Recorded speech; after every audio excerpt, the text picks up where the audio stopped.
ko ang may paminta sa pagkain palagi, guys. Lagay na natin yung labanos.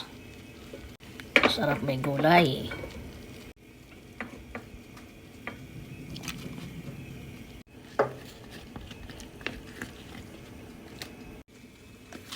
Yan. Lagay na rin natin po yung gulay niya. Maliit yung lalagyan ko. Parang ang dami, pero pag naluto yan, guys, konti lang. Lagyan natin ng konting asin, guys. Gusto ko sige sa gulay kasi isa yung crunchy pa, hindi yung overcook. So, lagyan na natin, guys, yung panlasa.